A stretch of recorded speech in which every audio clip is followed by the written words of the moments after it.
around five factors which are very important for going global. So any business constraints, they should have certain norms going with the how to conduct the business, whether it's going to be manufacturing or service sectors. We know that there are various sectors operating in a particular country. Either they go with the full production, manufacture the products, go to the wholesalers, then go to the retailers, reach out to the customers, and based on the requirement of the customer, the product will be manufactured and delivered to the customer using some logistics. Second one is, without products, any professional or any consultant can go as a service offer. Okay, they will be offering services to the customers based on the requirement of the customer. Whatever services are required, it will be offered. Say for example, there will be law consultants. They will be offering the legal aspects of business. The chartered accountant, they will go and offer services like auditing. They will give so many consultancy, how to prepare the audit reports. What are the reports that are to be given to the customers and also to the corporates and the company affairs. Okay. All these are being done here. So the same manner when operations are concerned, there are certain factors which will affect the global business conditions. So in today's world, the business is not concerned only with the domestic operations. They go global. So they must know what is the reality of global competition. What kind of a competition is really existing in the environment? What kind of a competition is offered by various countries? And when they want to enter into various different countries or different platforms, they should be able to understand who are the other competitors who are playing in the market, who are going with the same kind of business. The first one is the changing nature of world business. So everyone is not going in the same manner. So there are certain options, there are certain technologies, how they are adopting it, how well they are going to perform the operations, how well they are going to deliver the operation, deliver the product to the customer. So each and every aspect is very unique, and each customer wants to have a competitive advantage over the other person. Okay, they should not be going what others are doing. They should have something plus points which will be attracting to the customers, and the cost also should not be on an increasing side. So how well the nature in the world business is keep on changing. That should be understood by every organization. Then we are competing not only with domestic companies, competition is with the international companies as well. Okay, so international companies may go with various strategies, various formulations, and various perspectives on the customers. So each one should be able to understand how the international companies are applying in the market. Then strategic alliances. Sometimes the companies, the domestic company will not be having that good strategies to be adopted. So what they can do is, instead of product sharing, they can also have an alliance with other foreign countries to know how well the strategies are being implemented by the international companies. So they will be sharing their strategies to the domestic companies. They will align it. So the foreign companies are not going to give an idea on manufacturing process or how they are going to produce or whatever. All the manufacturing capabilities are going to be only with the domestic companies. But the strategies, how you are going to plan the process, how well you are going to design a product, and how well it is going to be delivered with the customer, top to market. All the strategies will be given by the foreign companies. So these will be taken by the domestic companies, adopted in the Indian atmosphere, Indian environment, and then they'll go with the strategic alliances and production sharing. So certain times, even along with the strategies, they can also go with the product sharing. How well the production is being done. For example, the German companies are having more technology advancements than Indian-based companies. They can go and have an alliance with the German company, not only on sharing of the strategies, but also sharing with the production process what they are adopting. So the products, some parts will be manufactured in India, some will be manufactured in German, and finally it will go with the domestic company's brand name. Okay, that also is possible here. Next one is fluctuation of international financial conditions. Normally, the finance is a very important global part in it. So without finance, nothing can revolve. Okay, everything is revolving around finance. How well money is being generated, fund is being generated, how much of resources are available with the market, with the owners, with the public, and all that, and also knowing about the purchasing power of each customer. And based on that, the business can revolve. So the one reality is there will be some fluctuations in the financial condition in the global markets. So the companies also should be able to understand what kind of a change happens in the financial realm of various companies playing on an international platform. Second factor is the quality customer service and cost challenges. So normally, these two go, we're not able to match or balance between these two, quality and the cost.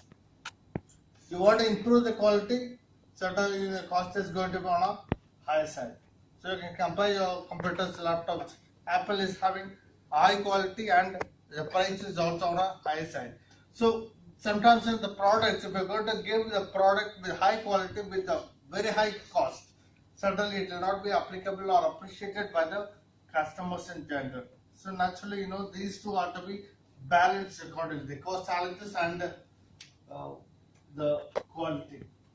So the goal is adequate quality should be replaced with the objective of perfect product and service quality. Normally, basically the business components, what they feel is they should give the best quality, adequate quality is being given, but they're not having the cost challenges attached with it. So here, they should have a perfect product and service quality is very important. So instead of concentrating only on the production policies or the product quality, what services, after service is being given by the companies is one important role which will have a good quality customer service and also can satisfy the cost challenges involved. Third one is rapid expansion of advanced technology. So whatever technology is coming in the force, the companies are supposed to adopt to the new technology, whatever is coming.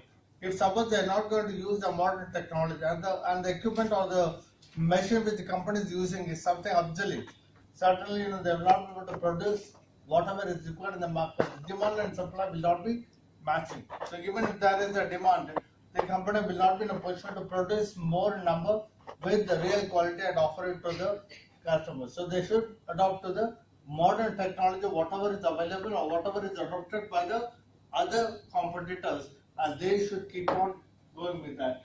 And continued growth of the service sector. One more option is more than the manufacturing or the production side, the service sectors are equally growing.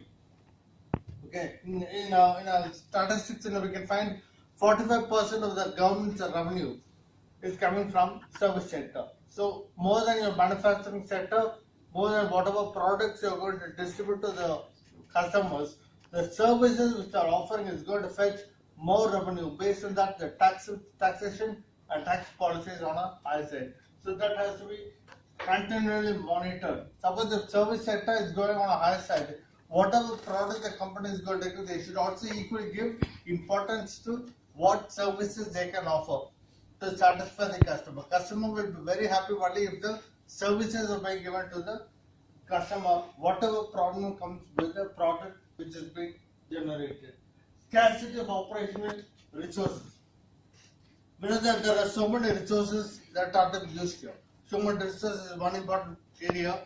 We should have the labor, we should have the supervisor, we should have certain technical persons working in the company, certain managers should be there to monitor what is happening in the company. So all these are requirements. We should know how much of money has to be pumped in for the regular operations, how much of money to be pumped in for a long-term investment in regard to asset creation, wealth creation. So segregating of monetary resources, how you are going to use the monetary resources for the regular operations, working capital as well as the long-term investment. So all of these resources are to be managed properly. But the plight is we don't have too much of resources available. We have scarcity of operational resources. Whatever is required is not really available in how well it is being used by the companies matters when you want to go in a global platform. The sixth one is social responsibility issues. So nowadays, whatever the companies are going to do, perform the operations, products or services, whatever they are going to do, socially how much they are concerned on the customer and how much they are also spending money on the social costs is one important aspect. That was CS activities and all that are being coming or adopted by the companies. So corporates, the company affairs, the public, the customers, the employees, and whoever is going to be the stakeholder of the company, they will be expecting some kind of a social cause or social awareness given by the corporate. So that is one important thing. And what are the social responsibility issues? One is customer attitude. So every company should be able to understand how the customer is going to behave towards a particular product. The attitude towards a product, the attitude towards the company, the attitude towards the brand that they have developed. So what is the real customer attitude that matters most? Second one is government regulations. When they are going to operate in a particular country, the companies are supposed to go according to whatever regulations or norms that the government is promulgated. So the norms should not be deviated or it should not be excelled. Okay. So everyone, whether it is going to be in India or Japan or Germany or Russia, whatever countries they are going to operate, the company should follow the policy what the government is adopting. And then the self-interest. So it has to go according to what kind of an interest can be developed for an individual customer. Sometimes you will not be knowing what real interest the customer has got. So you must produce or prepare yourself, give the product, render your services best possible way so that the customer will develop a self-interest in your product, in your company and in your branding and whatever work or whatever is being offered by the company. So the development of self-interest is one important factor which will go online with the social cause. There are certain important categories here. When you're going to go with the social cause, we should see how the social cause is going to affect your environment, your safety, your employee. So you're going to work, the company is not going to be on a forest or something. It has to be in a city. Okay. So in that case, what happens? The company has to see to all the pollution issues. It has to see that whatever they're doing and whatever residual is going to come, it should not go with the and affect the public or surrounding villages. Okay, whatever measures, there are to be safety measures to be taken must be adopted by the companies. Safety is very important. Then employee impact. How well the employee is going to promote your product, that matters. If employee is not satisfied or he is not happy, certainly he'll be working just for the sake of salary, but he will not be really happy in promoting your product. He will not be the person who is really encouraging others and encouraging other labor to work along with him. So he will keep on working just for his salary. So these three are very important categories in which social cause can be implemented. Okay, so all these things, how it is going to be operational. Normally the company should go with the operating strategy.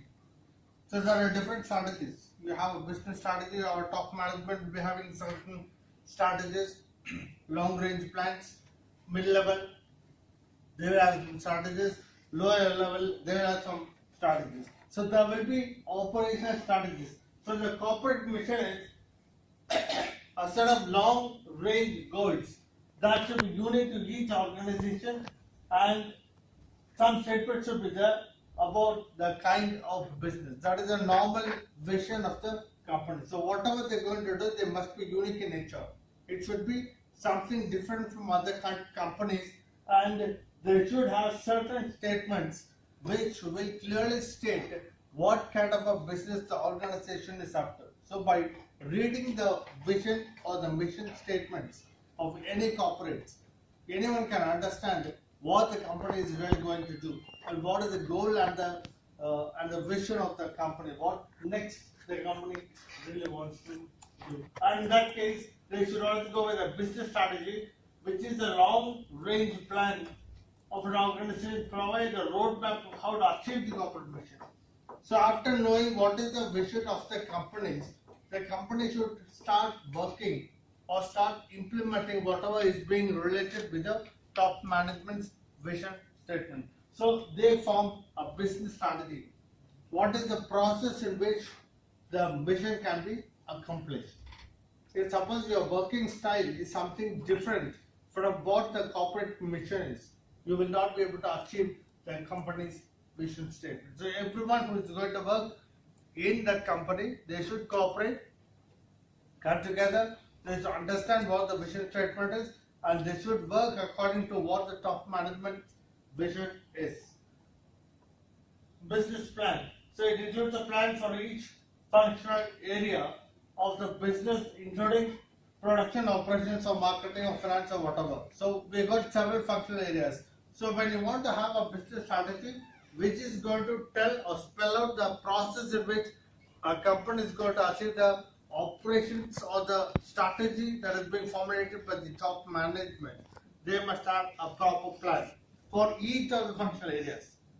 So each functional area should have its own plan, but all these plans should be interrelated so that they can collectively contribute to the vision of the company. Okay, finance should not work on its own without discussing or without knowing what is the requirement of the purchase department.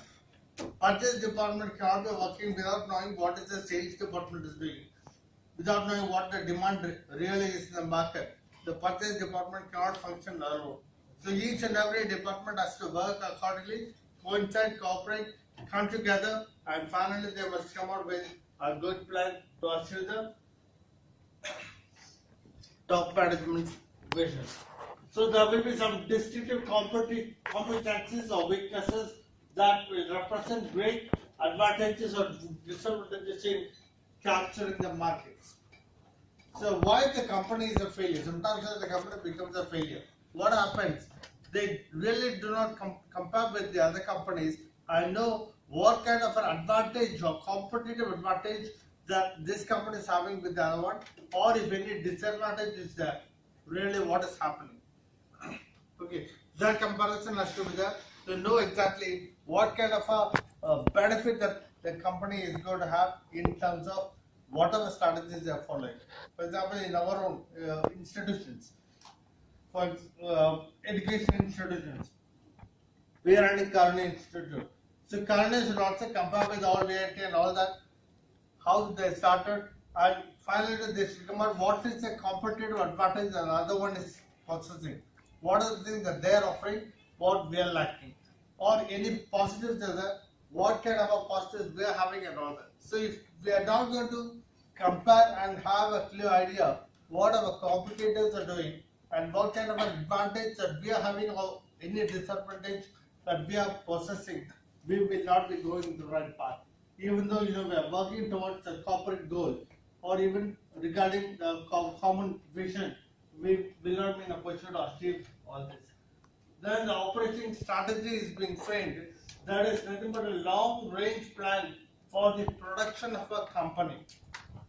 That is when you go to production or produce or manufacture a particular product, what kind of a process is involved in producing the product. So it has to go with stepwise. So it should not be obsolete. That is, should not work without having a proper plan. So strategy should be there on the operational efficacy, and the operational plan should be there based on stepwise process. So that will give a roadmap for what the production or operational function must do to fulfill all the business strategies that are being formulated by the top and the middle management. So to achieve all the mission, there should be a business strategy. You go according to the business strategy, the company should have business plan for every functional areas, and to perform all this, there should be a clear operational strategies which will spell out what kind of a production can be taken up, what kind of a manufacturing process, what kind of a service process that has to be adopted by the companies to fulfill whatever strategies are found by the management engine.